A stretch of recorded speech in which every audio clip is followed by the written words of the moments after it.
Hello, welcome back to another section of A Life Full of Holes, novel by Lisbon Hardy, and recorded and translated by Paul Bowles. If you've been here since the beginning, you know that by now. Also, if you have never been here, hi, I'm Julie. I read books on this channel. If you're interested in that kind of thing, subscribe so you can catch some more books, so you can catch the rest of this one. And I finally made a playlist for you guys. So if you go into my playlists, you'll see that there is a Life Full of Holes playlist, so that you can start from the beginning and play right through. I think I'm going to do 2 sections to make this particular video. But I'm going to try to get through a full chapter right now. I don't have a ton of time. So let's jump right in. We're on chapter 10, page 173 if you're following along in a copy like this. And this chapter is titled Merkala. Oh lady, thanks to Allah you're here. May he never let you go back there again. My mother kept talking, one word after the next, and she was happy. It was all planned and written long ago, I told her. Whatever is written beforehand has to be gone through. You have to do what is right if you want to live like other people, she said. I want to live like other people, yes. I want to get married and have sons. I want to eat and drink and dress like other people. The day when I can do it will be the greatest day of my life. But how? Wait, just wait a little. Allah will help you. You have to be patient, she said. Hamdulillah, Hamdulillah. I stayed on, living at my mother's house today and tomorrow. At first, I did nothing. My mother's husband was busy buying sheep to sell for the sacrifice at the Eid al-Kabir. One day, my mother said to me, "You're not doing anything these days. Why don't you take care of your stepfather's sheep? At the same time, you could watch other people's sheep for them. The Eid al-Kabir is coming, and you'll be wanting some money to buy clothes. Be a shepherd again for a while. That will give you enough to buy cigarettes with. You can eat here, and each man whose sheep you watch will give you a little money when the festival comes." Mawaka. And I began to take care of the sheep that belonged to my mother's husband. Each Thursday and Sunday there was the sheep market. When the people bought their sheep, they would bring them out to me to take care of for them until the day of the sacrifice. I sat watching them, and each day at noon I drove them to a field near the water tap of Val Florida. I would fill a big basin with water from the cistern and put it in front of them, and they would stop eating and go and drink. I sat in the sun watching them, and I was thinking, and often I thought of the Jew. I've known many people, Nazarenes, Jews, and Muslims, but they were not like that Jew. If I live long enough, someday I want to go and look for him, I thought. And when I find him, we can talk about the time we lived together at Ein Mu'min. I had a dream one night. I was in the middle of a war, fighting. There were people all around me. We were fighting side by side. I looked at them, and I saw that they were all Jews. I could not understand why I was fighting on the side of the Jews, and I did not know who were the ones we were fighting against. I had a machine gun, and I was killing soldiers everywhere. I did not know who they were. I woke up and thought about the dream. I could not understand it. And I stayed that way. Some days my mother's husband gave me 2 rials, and some days 3. I bought cigarettes, and I ate and slept at home. And the people kept bringing sheep from the market for me to take care of for them. One man would give me 5 rials, and another 3 or 4 or whatever he had. One day, when the Eid al-Kabir was only a few days away, I said to my mother's husband, "Now the day is almost here. If you can give me a little money, I'll go down and buy some clothes." "All right," he said. "Here's 40 rials, and you go to all the houses of the men whose sheep you're taking care of and tell them to pay you too." Awaka. I took the 40 rials to my mother and said, "Will you keep this for me until I'm ready to go and buy some clothes? And this afternoon, will you come with me and watch the sheep for me while I go to the people's houses to collect the money?" "Yes," she said. I took the sheep out. In the afternoon, I watched my mother coming through the field and up the hill on her way to meet me. "Now I'm here," she said. "If you want to go now, go on. I'll watch the sheep. Be careful they don't get mixed up with all the others." "Don't worry," she said. "I'll take care of them. You just go." I knew all the men who had given me their sheep, and I went to each one's house. When I found somebody at home, I would say, "Look, it's almost the Eid now. I need money so I can buy clothes for it." If the man was home, he gave me something. If he was not, his wife would say, "Come back tomorrow and he'll pay you." I got a little money together. After a while, I went back to the hill where my mother was sitting. When she saw me, she said, "What happened? Did you get anything or not?" "Yes, a little," I said, "but not all of it. Some of the men weren't at home. Tomorrow they'll give it to me." "The sun is setting now. We must take the sheep back to the house," said my mother. We got them together by throwing stones at them. Then I drove them along. She stayed behind, pulling up plants for the sheep to eat at night. After a while, when it was almost dark, she came to the house. "There's no water here," she said. "You'll have to go out to the fountain and bring 2 pails full." I took the pails and filled them. When I got back to the house, her husband was getting home. "Aisha," he said, "is there any supper? You went out early. You left no money. Why didn't you tell me when I went out that you had no food in the house? Here, Ahmed," he said, "take this. Go and buy eggs and tomatoes." I bought half a kilo of tomatoes and 10 eggs and took them home. "Did you get any money from the others?" my mother's husband asked me. "Yes, but not from them all. Not until tomorrow. Will you take care of the sheep tomorrow while I go and get it? And while I go to buy some clothes?" "Yes, I'll watch them." We ate our supper and slept. My mother was always the first one to go who got up in the morning. That day she made harira, and each one of us had a bowl of it and a piece of bread. I said to my mother's husband, "Let's take the sheep now so they can eat, and you can watch them while I go and collect the money." We kept the sheep in a room of our house. I opened the door of the room where they were and let them run outside. Then I took them up to the place where they liked to eat. After a while, my mother's husband came. "Here I am," he said. "Now you can go if you want to." I went down the hill and knocked on the door of each house where they owed me money. Most of them gave it to me, and a few of them said they would not give any until the day of the festival. I put the money in my pocket and took it home. "Mother," I said, "I've got the money now." "Spread it out here," she told me, "and we'll count it and see how much you have." I took the money out of my pocket and put it on the floor. My mother looked under her bed for the cloth she had wrapped my 40 rials in and brought it to me. "Here's the rest," she said. I was counting it. "There's a lot here. Do you know how much?" "No," she said. "There's 120 rials. I have enough to buy my clothes. I'm going now." I went down to the city and bought a pair of shoes and a shirt and a pair of trousers. Then I took the clothes home and showed them to my mother. "Wear them in good health," she said. The next day was the Eid al-Kabir. That morning I had only 7 sheep to take care of. 2 of them belonged to men who lived near us. They both came and led theirs away and sacrificed them. I took the 5 that belonged to my mother's husband and drove them out into the field and sat with them. He had already taken the sheep that was going to be sacrificed and shut in the house. He did not want the other sheep to be there when that one was killed, because it was bad for them to see it. I waited with them until after the cannon had gone off. About 10 in the morning is the time when the men go to the mosque and pray. Then they go home and kill their animals. When I got back to the house, my mother's husband had already cut his sheep's throat. We grilled the liver on skewers with garlic and oil. It was good food. It was the best thing of the festival. After lunch, I said, "Now I'm going down to the town and walk around a little." My mother's husband looked at me. "You're going to the town? And the sheep are not going to eat?" "I took them out this morning so I could have the afternoon free. Today's the festival." He said nothing. I put on my new clothes and went out. In the town, I walked around. I was nervous. It was early when I got home. I sat there a while. When I went out to a cafe in the quarter and had a glass of tea and smoked some kif. Later, I went home to bed. That was the end of the festival. And I went on taking care of the sheep for a while. My mother's husband was not earning much money then, and he began to say the same thing he always said. "Your son is not working, but he's eating. He's got to go out and look for work." Once my mother said to him, "Look, he just got out of prison.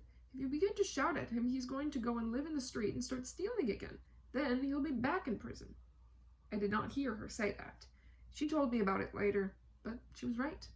Many times when I went into the house, I could see that her husband was angry and did not want to talk to me or even look at me. I said to myself, I don't know what to do about that man. If I were working, I could give him money, but I'm not working. What can I do to help him? Here, I just came back from jail and he's already yelling at me. It's just bad luck, that's all. I'm going to go and live in the town again and see if it won't be better. I'll look in the street for work and the same as before and see how it comes out. I said nothing to my mother. I went to the city to Mustafa's cafe and began to live there. I was looking everywhere for work, but I did not find any. There were many others looking too. About once a week, I went up to see my mother. I stayed only a few minutes each time and then went back to the cafe. Today and tomorrow, today and tomorrow. I lived there, always looking for work. One day, Mustafa said, "Look, you're hunting for work, but there isn't any. And you've only been out of prison a little while. I've got an idea, and it might come out right for you. That cafe of mine on the beach at Marcala, it's shut now for the rains. Why don't you go and live out there? You could be the watchman. I'd give you 3,000 francs a month, and you could have your dinner every day at my house in Dradeb. It would be better for you. It would be better for you than here. How does that sound to you?" "Yes, good," I said. "May Allah bless your parents. It sounds like a good place. But be careful that nothing disappears from there," he told me. He was thinking of the radio that Bohum had stolen. "I won't touch anything," I said. "There's wine and beer there, you know, and you leave it alone. How many years have you known me? You know I don't drink wine or beer." "All right, tomorrow we'll take your things out there." That night I slept there in his cafe in the city. There were 2 other boys sleeping there too. This was my last night there, so I said to them, "I earned 4 rials today carrying a crate to a warehouse.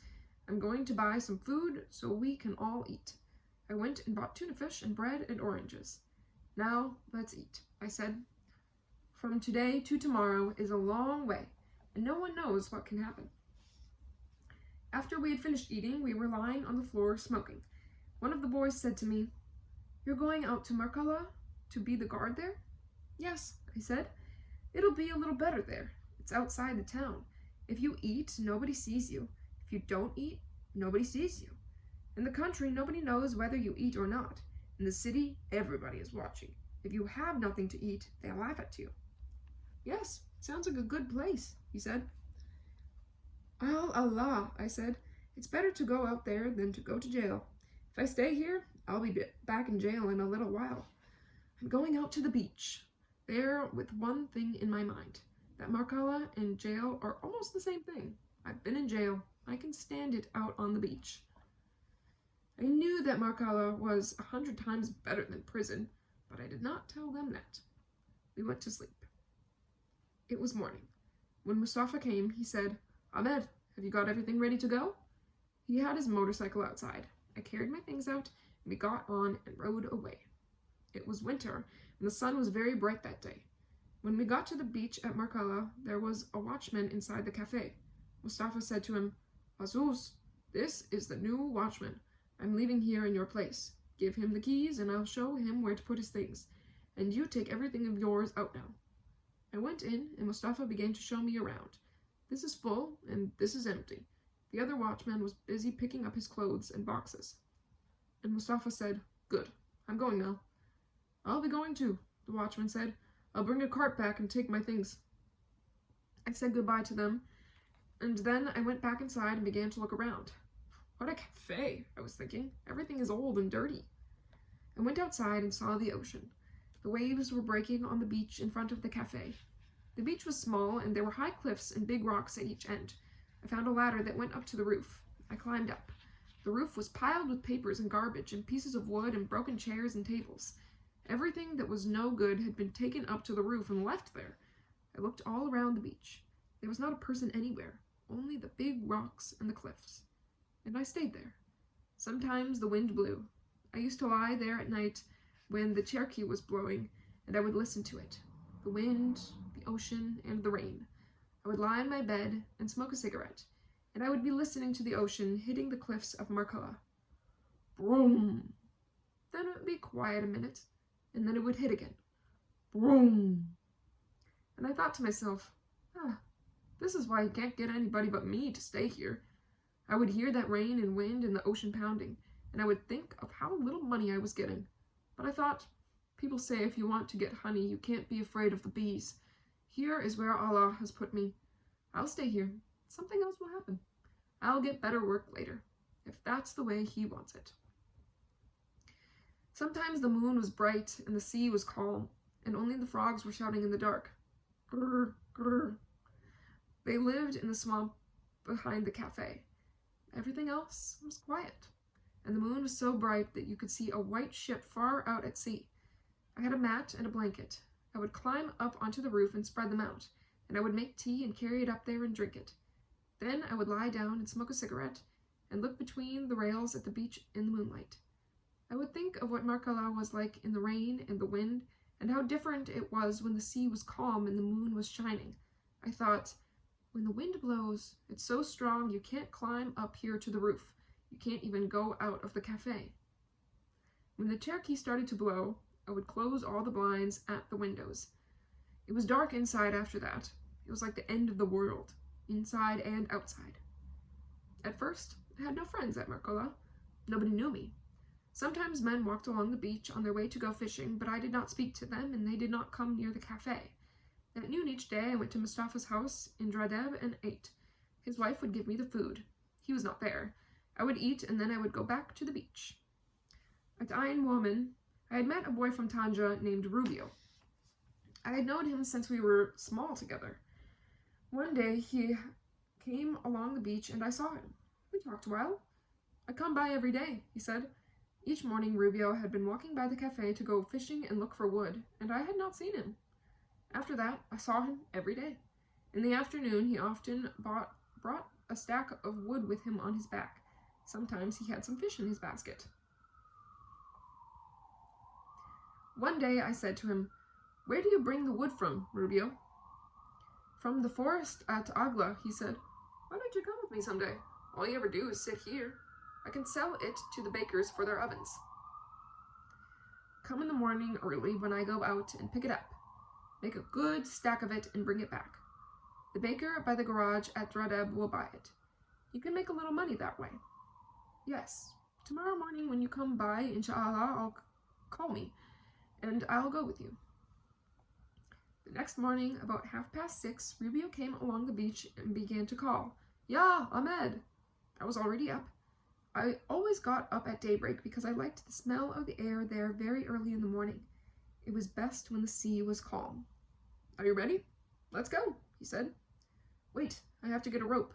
There was a pail inside that I used for drawing water from the well. It had a rope tied to its handle. I took it off and hung it over my arm. "All right," I said. "I've got an axe here. Shall we take it?" "We're not going to bring big wood. You don't need it. We can break it. It's dry." We walked along the rocks above the water. At the bottom of the cliffs, it was a long way. We came to the quarry. "I'm going to stay here and fish," Rubio said. "You go on and get your wood." "Where do I go?" "Under the fence over there. Climb up the mountain past those Nazarene houses at the top of the cliff. You can see where the forest begins. The wood's in there. You just go in and pick it up. If I don't get any fish, I may come up later." "Awaka." I climbed through the fence and began to go up the side of the mountain. When I was high up, I looked down and saw Rubio sitting on a rock down below. I went on. There were some women from the country sitting at the edge of the forest when I got there. I went inside where the high trees are and began to pick up sticks and branches until I had a stack of them. It was big, but not as big as the ones the women carry into the market. I tied the load up and put it on my head and began to go back down the side of the mountain. When I got to the rocks by the water where Rubio was sitting, he looked at the pile of wood. "I've brought it," I told him. "That's not much wood." "You saw how much I brought back." "Yes, but I'm just beginning.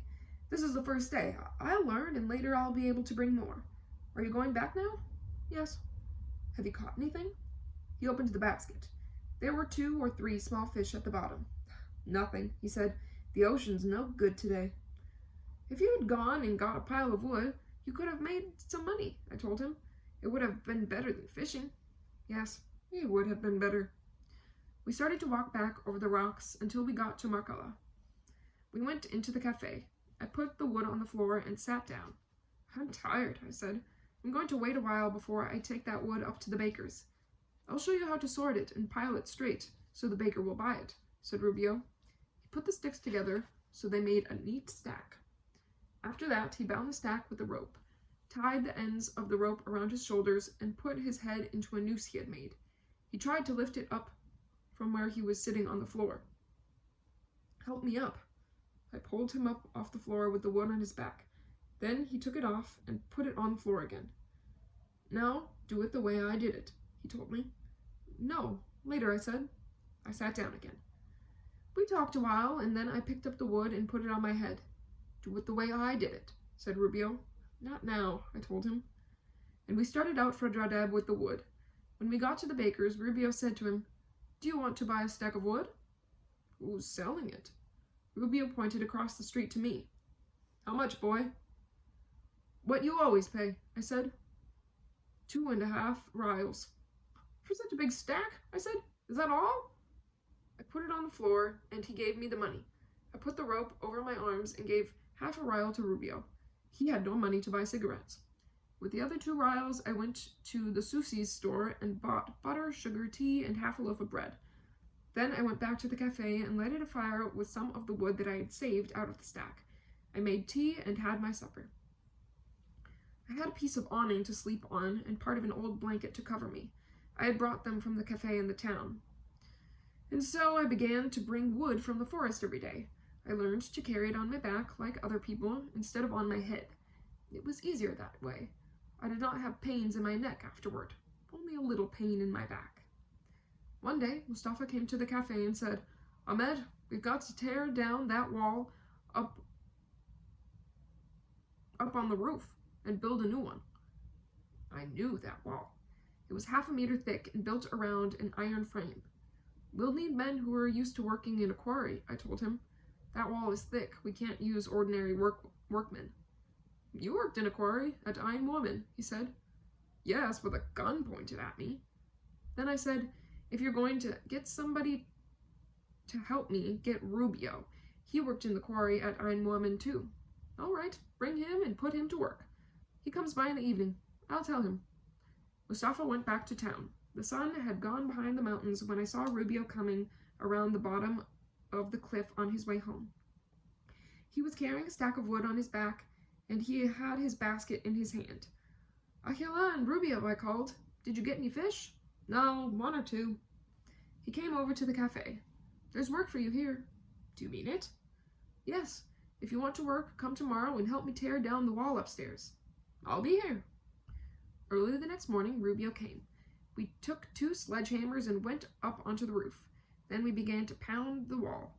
When lunchtime came, we went downstairs and Rubio brought out half a loaf of bread. I cooked some potatoes and tomatoes, and we ate. We sat and smoked 2 cigarettes each afterwards. Then we went back to work and pounded the wall until 5 o'clock. A little while later, Mustafa came. "Look at that work," he said. "You've taken all day to knock down that little piece of wall? You think it's easy? Here's the hammer. Try," I said. "You'll see how it goes." No, that's all right." "You've got money?" "No, I haven't. Nothing. I need some." "What? This is the first day you're working and you want to be paid already? What is it? Do you think I have money hidden away? You think that's how I eat? Maybe I go and get a little every day." "No," I said, "it's not like that. At breakfast time, if there's anything to eat, I eat. If there isn't, I don't. And the same at night." Oh, he gave us each 7 rials. When I saw them in my hand, I said to myself, "Aha! This work is better than carrying wood. It's easier. You don't get pains in your back from this, or thorns in your feet, and you don't sweat so much either. Now Allah has given me good work. I'll stay and do it, and perhaps someday He'll give me something even better." And that is the end of chapter 10. Part 2 of this video. We're on chapter 11, page 187. It's titled Zora. We went on tearing down the wall for many days, pounding, until it was almost summer. One day Mustafa came and said to me, "Here we are at the beginning of summer. I've got to open the cafe now. They'll have to leave the rest of the work until next winter. I'm going to bring a Nazarene and his wife out here to cook the food and serve the drinks. They'll come every morning and go home at sunset." He brought a man named Antonio, and his wife was called Inez. They had been married many years. We would talk together. They were good people. The sun was very hot now, and people began coming to the beach. The cafe was open. They came and sat on the terrace in the shade and drank Pepsi, Cola, or coffee or tea. Many of them wanted water to wash with after they had been on the beach. Mustafa would tell them, "We have no water here," but I would get them water from the well. And I got to know many people. There was one girl who came every day to swim. Sometimes she came with her family, and sometimes she came alone. I wanted to know her, but I could not find a way to speak to her. Finally, one day I said, "Good afternoon." She looked at me. That was all. Then, every day when I saw her coming, I went out and said something to her. "It's a fine day. Are you going swimming?" She never answered. If you talk long enough to a girl, some day she will answer. And one day she spoke to me. Each day we talked a little more. She asked me where I live and what sort of work I did, and I told her. "I eat and live and work right here in this cafe." "You stay here alone at night?" she asked me. "Yes," I said. "Are you married?" "No, I'm not. I'm divorced." "Listen to that," I said. "Here you are, still very young, and you're already divorced. Why did you get divorced from your husband?" "We were always fighting," she said. "He was never happy, and neither was I. So we got divorced." "I see. And when are we going to take a walk or go to the cinema or something?" "I can't. My mother might find out." "How is your mother going to know? Is she brighter than you are?" "Someday, maybe," she said. "You know where I am," I told her. "I'm the watchman of the Merkala day and night. You know where I live. But if you want to meet me somewhere else, tell me and I'll meet you wherever you say." "Someday I'll tell you where," she said. "And now I have to go. Goodbye." The next day she came to the beach earlier than usual. "Good morning," she said. "You came early today." "It's the best time of day." "Do you want some coffee?" "I still haven't had mine." "No, thank you." "You've got to have some. If somebody offers you something early in the morning, you can't refuse it." "Oh, give me a glass of coffee." "But you know something? A glass of coffee costs 50 francs here." She laughed. I gave her a chair, and she sat down on the terrace in the shade. I went inside to the kitchen. There was a glass of coffee ready for me. I said, "Signora Inez, will you make another glass, please?" "Another glass? Who's it for?" "For a girl outside." She laughed. "Ah, Ahmed, now you're looking for a girl, are you?" "That's the way the world is, isn't it? The girl's for the man, and the man is for the girl." She made another glass of coffee. She spread butter on some pieces of bread and gave them to me. I took the tray outside through the garden to the room where I slept. Then I went and told the girl, "Zara, come in here." "No, it's shameful to go in there," she said. "I can't go in. I'm not a lion. I'm not going to eat you." After a while, she came in and sat down. "Here's the coffee. Here's some bread." She ate a small piece. "That's enough for me. I'm full." "As you like. I can't make you eat if you don't want to." Then she said, "Now I'm going out and sit on the beach." "Aren't you going to swim today?" "No, I don't like to swim if there are people in the water." "You have to come on Monday or Tuesday then," I told her. "You know which days the beach is full of people." "All right, go and sit on the beach. But if you want to have lunch with me here, tell me now so I can get it ready." "No, I've got to go home for lunch." She went out onto the beach and sat down by the big rocks. Every few minutes I would go outside and look to see if she was still there. At lunchtime she came by the cafe. "Now I'm going," she said. "Goodbye." The next day, instead of coming in the morning, she came late in the afternoon. The sun had already set. There were not many people left on the beach. I said to myself, I wonder why she's coming so late. I went outside and she came over. "Good afternoon," she said. "Can you give me a glass of water?" "Here, I've been waiting all day to see you, and now that you're here, you think I wouldn't give you a glass of water?" I was looking at her. "Well, give it to me," she said. I got a glass and filled it. "Here, drink. Why did you come so late today?" "I just felt like coming now, that's all." "Do you want to take a walk or maybe go to the cinema?" "I'm afraid my mother will find out." Is it shameful if she knows we went to the cinema?" "Yes." "Good. Then we won't go to the cinema. We'll take a walk." "All right. Wait, I'll put the tables and chairs in and lock up the cafe. Then we'll go." I carried everything inside and swept the terrace while she sat in a chair outside the door of my room. Then I locked the cafe. "Are you ready?" I said. We went up the valley to the highway. Then we walked under the big trees to the Spanish cemetery and climbed up to the park of Sidi Bukhari. It was night then. "This is a nice garden," I said. "It's too bad we haven't time for it," said Zora. "Another day, maybe we will." "I've got to go home now," she said. "Yes, I've got to go back too. There's no one watching the cafe." We kept walking, past the Spanish consulate, and then behind the Italian school until we were up on the Martian near Zora's house. We stood in the street there. "How many people are living in your house?" I asked her. "Myself, my father's wife, and my father." "So you're like me," I said. "Your father's wife is not your mother." "Yes, that's right." "When are we going to meet again?" "The next time I come to the beach, I'll tell you." "Goodbye." "I'll be going now," I said. "Goodbye."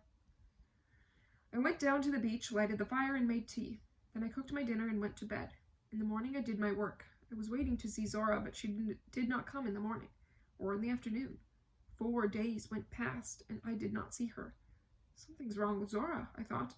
I wonder what's the matter. Perhaps her family saw her with me and beat her. The 5th day went by, and still she did not come.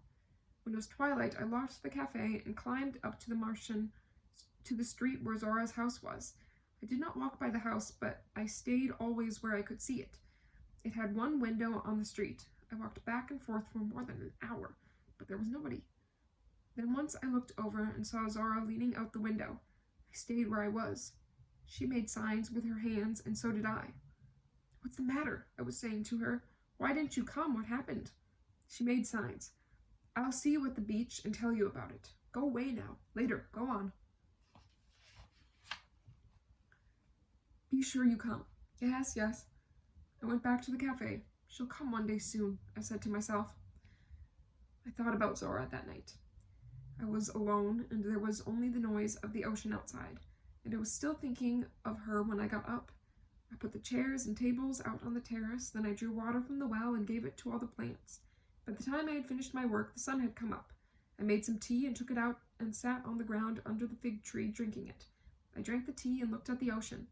Then I saw Zora coming along the road alone. I got up and went to meet her. This time she was not afraid to come into my room. She sat down in a chair by the door. It was still early, before the time when Antonio and Inez were supposed to come. "Why did you stay away so long?" I asked her. "You've got to tell me something," she said. "What do you want me to tell you? Say it." "Do you love me?" "Of course," I said. "Of course I do." "But why? What for?" "For whatever you like, for everything." "Do you want to marry me?" "Yes," I said, "if you don't mind the way I live." "We'll see. Later." "Yes, think about it," I told her. "I will." "And today I'm not going to see you, or tonight?" She began to laugh. "Stop," she said. "Class, don't laugh. My heart has been waiting a long time now for you. What are you going to do? Are you going home now or later?" "Why?" "You don't know why I'm asking? I told you once. I don't have to tell you again, do I?" She laughed. "I'm going over to the beach and sit a while. Then I'm going home." "You're going home? Don't forget to come back later then." "If I come back, what are we going to do?" "What everybody does." "Waka."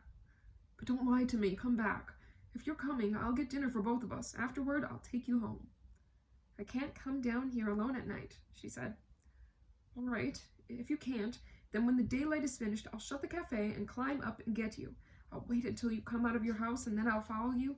There won't be anything to be afraid of." "All right. Be careful of your family," I told her. "Yes." She went across the beach and sat down. Antonio and Inez came and began to do their work. A little while before lunchtime, I went into the cafe and asked Antonio for a lemon soda. I took the bottle and a glass out to Zora on the beach. The sun was like poison, and the sand was very hot. "Are you thirsty? Here's something to drink." I went back to the cafe. A little later, she walked by in front of the terrace. "Goodbye," she said. "Don't forget," I told her. "I'll be there in the street." "Yes." In the afternoon, I went to the sushi store and bought a lot of bread, 6 eggs, half a kilo of bananas, a kilo of oranges, and half a kilo of tomatoes. I took it all back and put it in my room.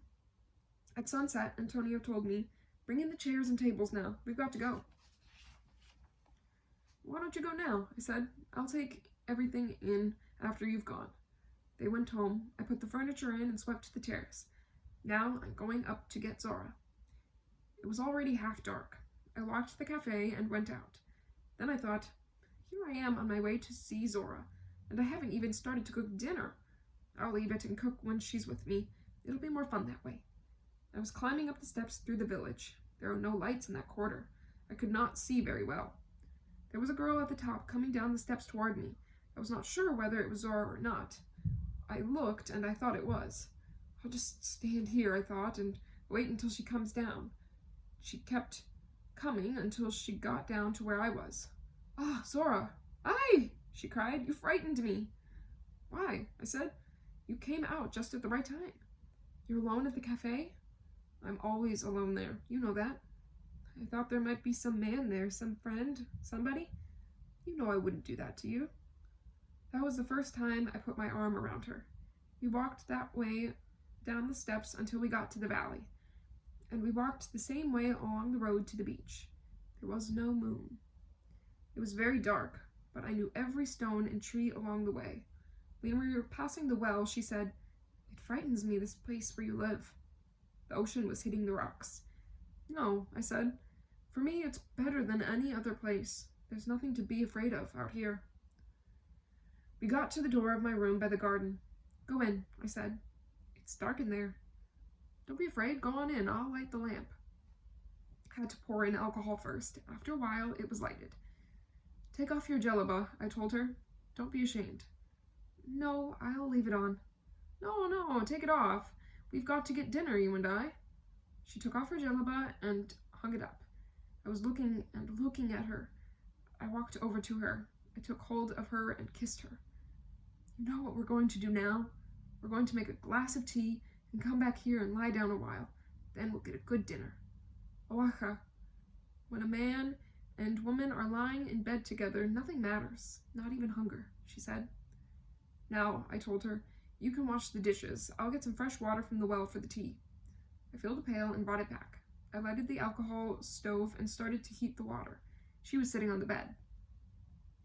While we were waiting for the water to boil, I sat beside her and kissed her. Then I made the tea and we sat kissing while we drank it.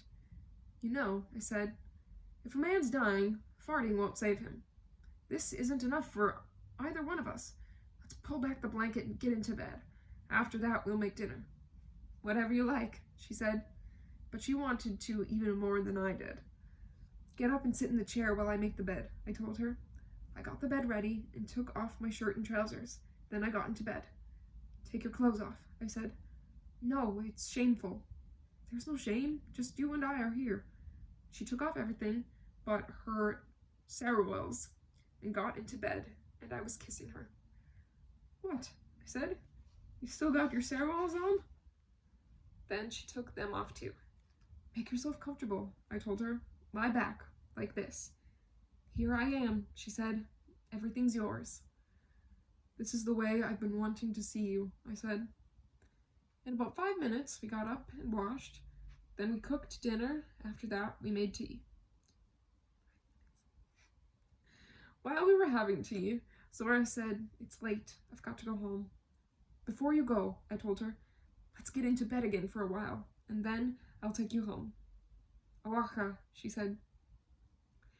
After we had finished, she got up and washed. Then she dressed and put on her veil and her jellaba, and we walked back up to the village on the Marchand. When we got near her house, I told her, "Don't forget what you said." "I'll see." "Good. I'm going now. Later we'll talk about it." I went back to Markala. 5 days later, she came down to the beach. "I've talked about it with my father's wife," she said, and she told me I had to ask my father. She doesn't care whether I get married or not. "Did you ask your father?" "Yes, I told him about you. He said he didn't know who you were. He said you were just a watchman on the beach. He said that you were no good, and I said, 'How do you know he's no good?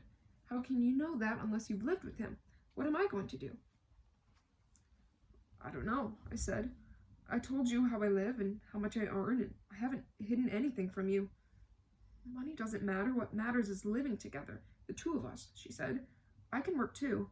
We can both work, if only my father will let us. We'll see what happens." I'm going home now. I don't feel like talking now, she told me. Goodbye. A few days went by. One day, a small girl came to the cafe asking for me. Which one is the watchman here named Ahmed? I want to talk to him.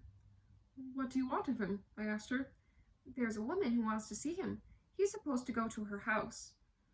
Where's the house? Up in the village on the Marchand, she said. Then I knew it was Zora. I thought something must have happened. I said to the little girl, Shall I go with you now? Yes. I put on my jacket and we started out for Zora's house.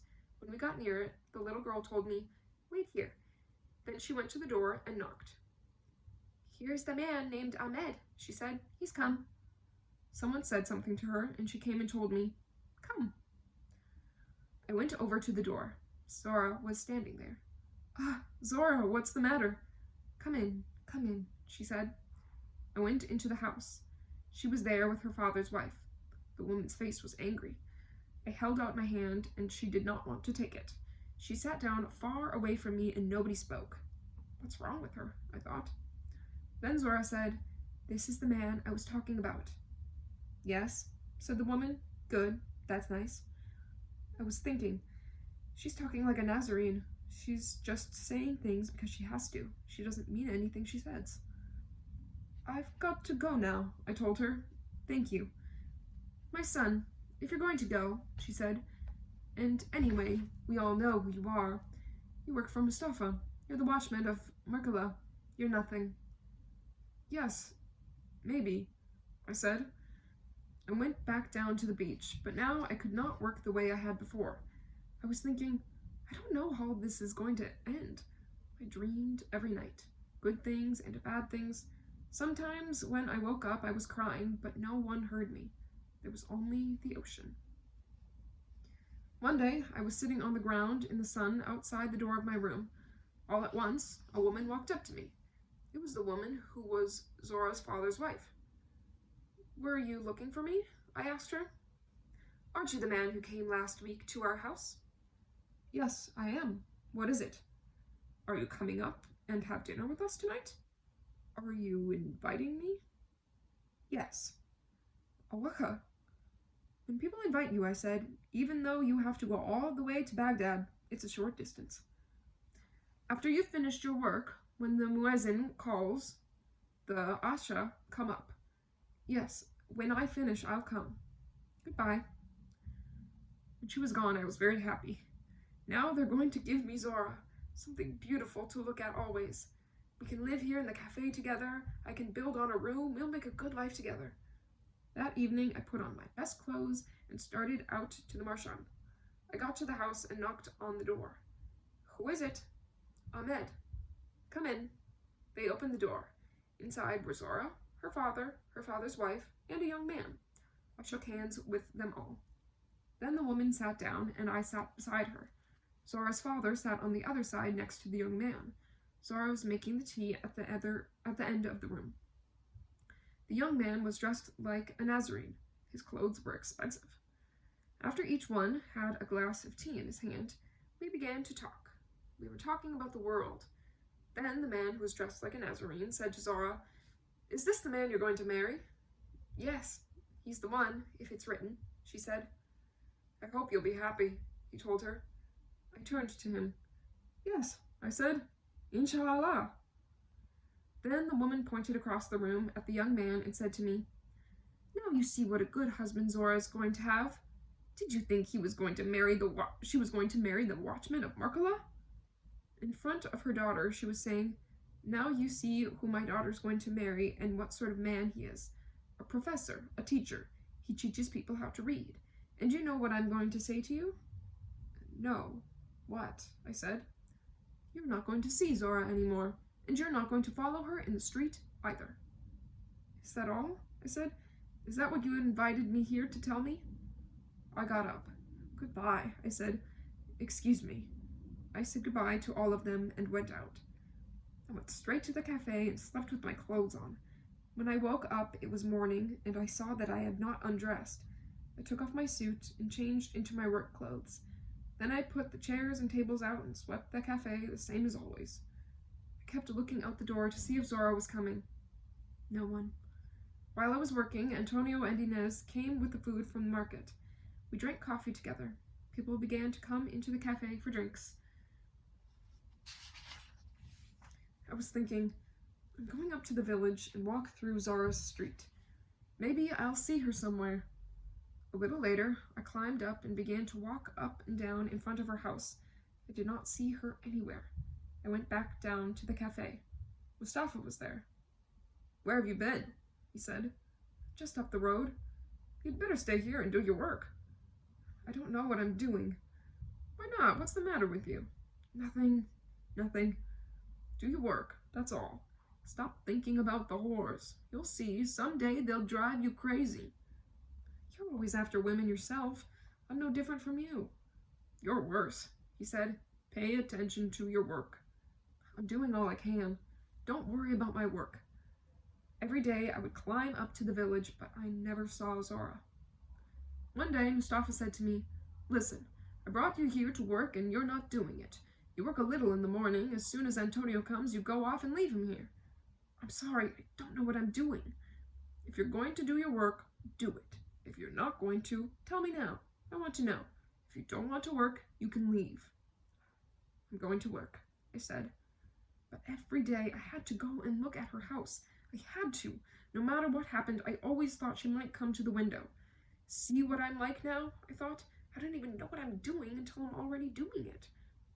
Mustafa went on shouting at me that I went away every day and left Antonio and Inez alone. He would come into the cafe and find me talking to myself. Who are you talking to? He would say, What's the matter with you? And I would tell him, I'm not talking to anybody.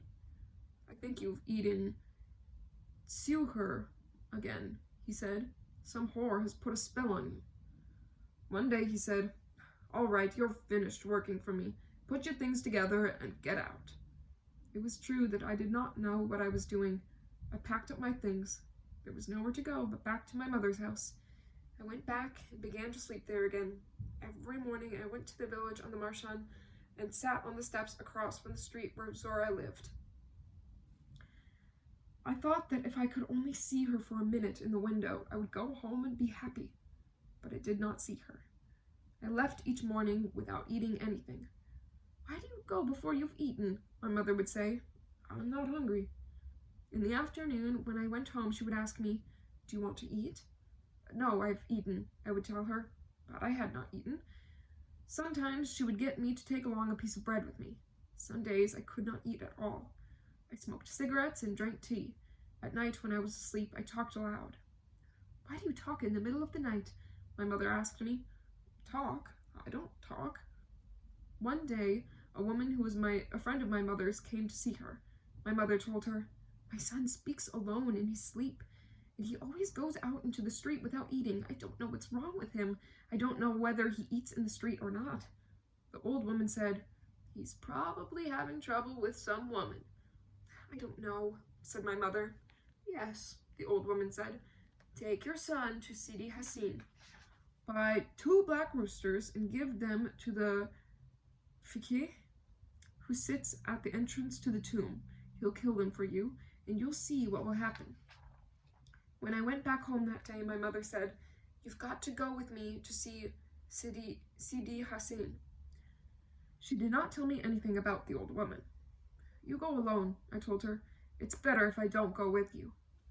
Every day you spend all your time walking around in the street doing nothing, and then I ask you to go with me to Sidi Hassin, and you don't want to. You won't even do that much for me. All right, I said, I'll go with you.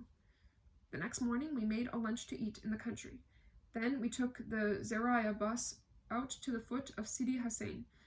My mother was carrying the 2 black roosters by their feet. Sometimes they made a noise. I did not even wonder why she was bringing them. I was only looking out the window. When the bus stopped, we climbed up between the big rocks and the cactuses until we were on top of the hill. Then we made a tent out of my mother's hayek and sat inside. After a while, my mother got up. She took the 2 roosters and went out. Where are you going? I asked her. I'm going over to the tomb, she said. While I'm there, you look for some wood to make a fire with. Then, when I come back, we can eat. I got the wood and made the fire. My mother came back. After we ate, we made tea. I sat there until late. The air smelled good up there. There was a strong wind. The next morning, I slept very late. When I woke up, I jumped out of bed. I saw the sun in the sky. What's the matter with me? I've never slept this late. I dressed and went into the next room. Do you want some breakfast? My mother asked me. Yes, I'm hungry. She made me a glass of coffee and gave me a loaf of bread. Here, take it. After I had eaten, I wanted to go down to the town. If you have 100 francs, I told my mother, give them to me. Here you are.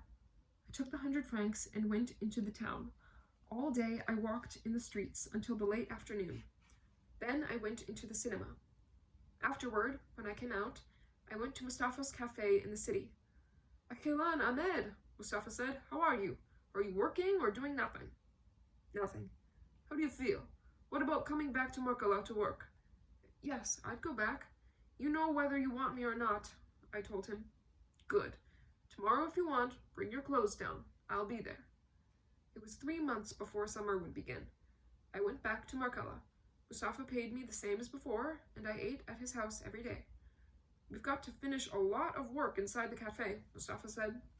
I want to make a counter for the bar and build some bathing cabins on the roof, and it's got to be finished before summer comes. One day, it rained very hard. I was sitting inside the cafe. A truck drove along the road above and stopped. It was full of bricks and cement. The men in the truck threw everything out onto the road on the other side of the swamp. 6 workmen had come with them to help with the work at the cafe. I was helping them carry everything. For each load, we had to go down the bank into the swamp. We had to wade through it and climb up again. The day was black and it rained all the time. The mud was deep and soft everywhere, up and down, through the mud and water until we had everything inside the cafe. The next day, Mustafa came with the builder, and they talked about what they were going to do. I began to work with all the others. Mustafa paid us all the same. By the time we had the cafe ready, it was almost summer. One day, I went home to see my mother. I found an old woman sitting with her. When I went in, they were talking about me. The old woman was saying, "And what happened after Sidi Hussein? How is your son now?" "He's much better," said my mother. "He's working at the same place as last year." They stopped talking when I went into the room. It was only then that I knew what had happened. Yes, I thought. That's when I forgot about Zora. When the fakir killed the 2 roosters. Summer came and Mustafa opened the cafe. The days were hot. There were more people on the beach than there had been the year before. One day, I saw Zora walking by on her way to sit on the sand. I turned my face away so I would not see her. She began to come every day. She even came into the cafe to get drinks. I would put my hands into my pockets and walk out whenever she came, and I would go back in only after she was gone. I never spoke with her again. And that is the end of chapter 11. Oh, it's kind of sad that he lost this love. But anyway, hope you enjoyed this section. We'll have hopefully just like 3 or 4 more after this one, and you can check out the playlist so that you can watch the whole thing all the way through. Yeah, hope you enjoyed. See you next time. Bye.